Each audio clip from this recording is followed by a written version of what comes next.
Welcome to Coco's Corner. I'm the huge one, Dave Coco from Kocosports.com, KOCOsports.com, or Kocosports.net. It takes you to the same place. It's where the world comes to get cash, your home for combat sports, and above all, where it's okay to be a passionate fan. This is our weekly WWE NXT review. And as always, for the reviews, we ask you, did you think it was a win, loss, or tie? So if you could put in the comments, win, loss, or tie. Me personally, I thought this was a weak win. This was basically an infomercial for next week. There was a lot of matches, so I guess that doesn't make it a loss, but most of the matches were very predictable as they were just infomercials for next week's show. And the main event was crazy short. So the one match where you're like, oh, I'm not sure who's going to win, they're like, bam, bam, bam, done. But the rest of the matches were like, yeah, it was just an infomercial. It reminded me of Superstars back when it was on Saturdays, and it would just be a star versus a local competitor / jobber. And it seemed that way. It wasn't that bad, but like I said, I can't give it a win at all just because, you know, it did have the tag team finals, which was the highlight, but it was so short and unmemorable and all that. And then on top of that, all the matches were crazy short with super predictable winners. I just wish that once they would change it up. But anyway, let's break this down. It was basically just a big infomercial, which, you know what, as far as infomercials go, it got me pumped up for next week. So I guess it did its job, so you can't really say it was a loss. But besides that, yeah, I'm just going to give it a tie. Just mediocre. It's very skippable. You can read the results and save yourself an hour. All right, so reading the results from Kocosports.net, you have NXT Women's Champion Charlotte Flair defeating Alexa Bliss. It was a very short and entertaining match, but really it was just a preview of next week's match between her and Bayley. Bayley came out and cut a promo. Like I said, this reminded me of, you know what this reminded me of, really, this whole thing? Sunday Night Heat. Like, you watched it, and you're like, I don't know if I'm going to buy NXT TakeOver, or, you know, I don't know if I'm going to watch it next week. And then you watch it, and you're like, okay, I'm going to watch it. So, you know, as far as that goes, it was. All these matches were very short. Tyler Breeze defeated Ty Dillinger. Like I said, very short. Adam Rose defeated Tyson Kidd, which I thought was kind of cool. This is one thing that I give WWE credit for. Tyson Kidd's in the Final Four for the NXT Championship, the Fatal 4-Way next week, and he lost. So I thought that was kind of interesting. You know, so who knows? But the one thing that I like about NXT is that I actually care who's going to win the title. And I can make a case for every wrestler in it. And a lot of pro wrestling, especially Monday Night Raw and all that, you really can't make that case. You can't be like, oh, you know, so I find it to be interesting. Sami Zayn defeated Marcus Lewis. I hope I pronounced that right. Some over-the-top French guy. Sami Zayn, I'm a little worried, though, about Sami Zayn. He's not getting the crowd reaction that he once did. And that kind of scares me on that. And NXT champion Adrian Neville defeated C.J. Parker. I just feel bad for C.J. Parker. C.J. Parker had so much potential to be great, and it's just they didn't take it far enough. I don't understand. There's so many, you know, I don't know, tree huggers, caring about the environment that take it to an extreme. To me, it just looks like, yeah, he's a normal guy that cares about the environment, and everyone's being an asshole to him. But he's supposed to be a heel. He's like, yeah, we shouldn't drive our cars, you know, fucking, nah, I'm going to drive a big fucking Hummer, fuck that guy. And you're just like, all right, I guess. But you can take it so much farther. I mean, I think C.J. Parker, when it comes to NXT and storylines, is the biggest letdown ever. It's just the biggest letdown ever. Like, they're trying to make him a heel, but, you know, it'd be like a guy coming out and be like, don't smoke, it's bad for you. And someone's like, I'm going to fucking smoke all I want. Fuck that guy. Like, it just, the storyline doesn't make sense. And it could have made sense. It could have gone farther.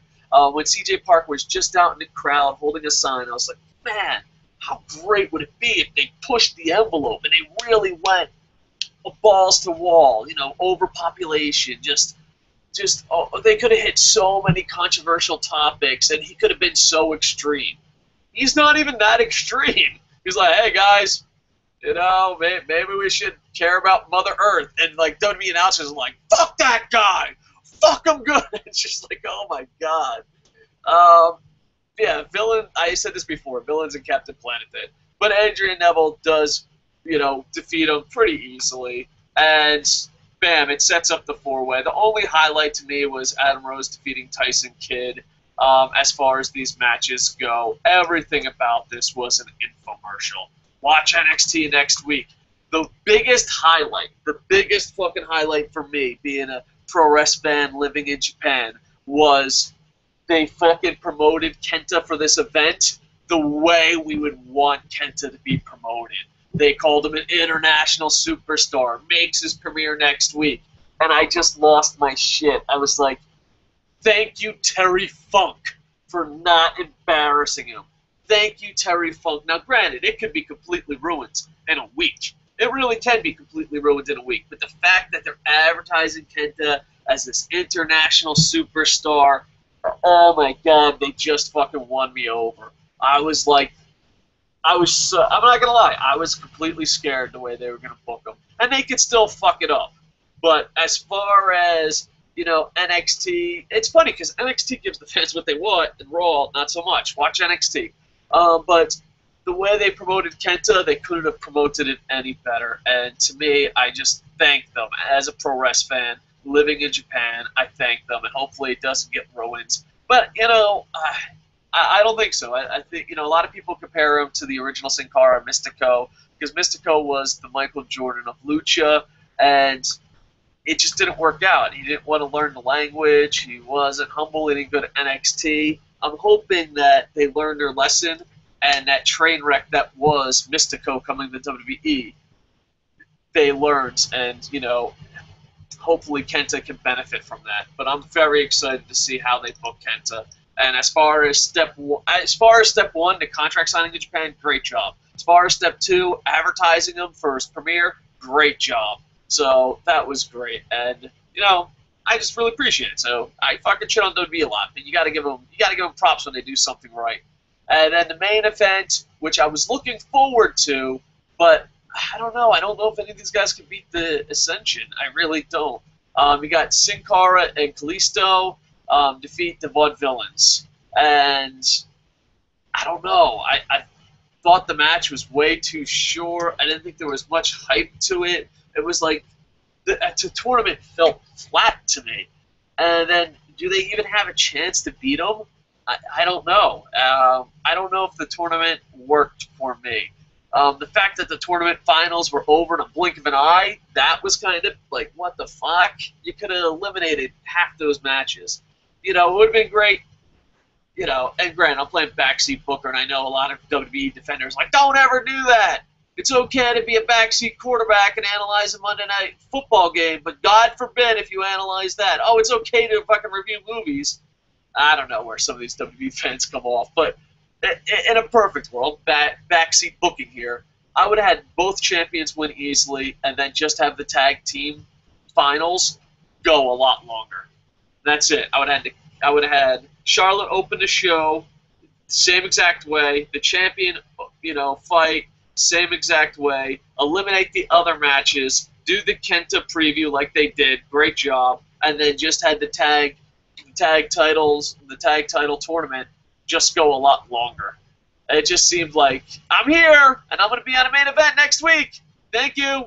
I mean, it was an infomercial, so good job, WWE, on your infomercial. But as far as a show, there wasn't enough bad to give it a loss, but there wasn't enough good stuff to give it a win. So that's why we have ties. This was the ultimate tie.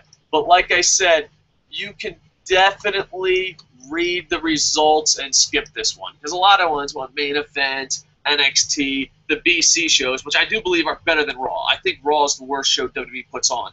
A lot of times people are like, oh, is it worth watching? Dave, just tell me, is it worth watching? I say it's a tie. Only watch it if you have absolutely nothing else to do. Otherwise, just go to Kocosports.net. read the results, click on a couple highlight videos, and you're done. Done and done. Saved yourself an hour. Please like, comment, subscribe, and above all, go to Kocosports.com. Jerry and the guys are working so hard. They will have UFC and Bellator results up, and I will be doing a SmackDown review within 24 hours. Sorry, this one was a little bit late. It's just we did a Stump the Idiot, a Q&A question that went like 3 hours. Boom, boom, fell asleep through it. We just tried to catch up. I don't think we'll ever do a Stump the Idiot that long. Maybe shorter shows. Because the funny thing is, we did this 3-hour show answering questions from the internet infantry, a.k.a. our viewers. It went like 3 hours. And it's probably been our worst viewed show in, I don't know, maybe forever. So if you want to listen to us answer your questions, check it out. It's called Stump the Idiot. It's our Q&A. I don't think we'll ever do that long of a Q&A again. But, hey, it was fun. It was an experience that we'll probably never do again. We will do Q&A shows. I just don't know if we'll have any 3-hour epic shows like that. So, plus we told the legendary Tiger Mask story that Rob always references. So hopefully you can check it out. It's definitely just sit back, listen to it, do your work, whatever. All right, so yeah, go to Kocosports.com, KOCOsports.net. Takes you to the same place. Where the world comes to kick ass. I forget my own slogans. Your home for combat sports, and above all, where it's okay to be a passionate fan. All right. I will be back within 24 hours. I got to go teach the orphans some English. I'm like the real-life El Generico. All right. With that, I am over.